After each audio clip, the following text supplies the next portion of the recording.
నేటి తరంలో పెళ్ళిళ్ళు కుదరటం చాలా సమస్య. కుదిరితే పెళ్ళి అయిన దాకా ఏమవుతుందో అర్థం కావట్లేదు. పెళ్ళి అయిన తర్వాత అప్పుడు పరిస్థితులు ఎలా మారుతాయో అర్థం కావట్లేదు. ఇదివరకు మగవాళ్ళు చేసే పనులన్నీ కూడా ఇప్పుడు రివర్స్ అయింది.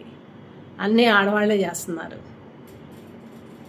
లోయల్లో తోయటం, హానీమూన్కి తీసుకెళ్ళి చంపటం, మిక్సీ వేయటం, కుక్కర్లో ఉడికించటం. ఈ ధోరణి ఎందుకు మారింది అనేది అర్థం కావట్లా. చక్కగా చదువుకుంటున్నారు, సంస్కారవంతమైన తల్లిదండ్రులు, మంచి వాతావరణంలోనే పెరుగుతున్నారు. కానీ వీళ్ళ మనస్తత్వాలు మారటానికి గల రీజన్ ఏంటి? కలికాలం యొక్క మహిమ,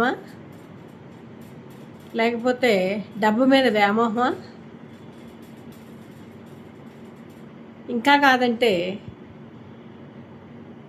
పెళ్ళి అనే సిస్టంలో ఏమడలేకపోతున్నారా? అలాంటప్పుడు అసలు ఎందుకు కుదుర్చుకోవాలి, ఎందుకు చేసుకోవాలి? ఫ్రీగా ఉంటే అయిపోయాయి. వీటన్నిటినీ కాదనుకుంటే కావాలనే ఉంటుంది. ఈ ఫోటో షూట్లు ఒకటి, పెళ్ళి కుదరగానే ఇష్టం వచ్చినట్టు తిరగటం మరొకటి, విషయాల్ని అర్థం చేసుకోవడానికి కలవటం పరిపాటి. కానీ పరిస్థితులు ఎందుకు దారితీస్తున్నాయి అంటే అదర్ పర్సన్ని ఇష్టపడటం వల్ల. అదేముంది, ఒకవేళ ఇష్టమైతే కనుక ఇవాళ రేపు ఎవరు ఏమీ అభ్యంతరాలు పెట్టట్లేదు. ప్రతి కుటుంబంలో ఒప్పుకుంటున్నారు తప్పదు అని. అదే ముందు చెప్పి పెళ్లి చేసుకుంటే అయిపోతుంది కదా. ఇంకెవరినో బలి చేయటం ఏంటి? అంతే. మనసులో అంత క్రూరత్వం పెంచుకొని ఎందుకు నాటకాలు ఆడుతున్నారు? ఇది మానసిక శాస్త్రవేత్తలు చెప్పాల్సిందే. ఈ మానసిక స్థితులు మారడానికి గల రీజన్స్ ఏంటి అంటే, తెలియకుండా ఒకటి ఏంటంటే ఒత్తిడి, రెండోది మత్తు.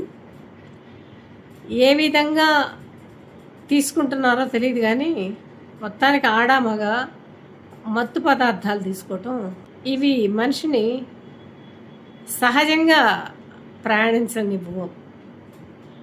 ఏదైనా కానీ ఎక్స్ట్రీమ్కి వెళ్ళిపోతారు. నాకు తెలిసి అదే ఎక్కువ కారణం అనిపిస్తుంది. డబ్బు ఆశ అంటే కనుక డబ్బు లేకుండా ఎవరూ లేరు, అందరూ మంచి పరిస్థితుల్లోనే ఉన్నారు. వాళ్ళ యొక్క ఆలోచన సరళి మారుతుందనే అభిప్రాయం నాకు కలుగుతుంది. మరి మానసిక శాస్త్రవేత్తలు ఏమి చెప్తారో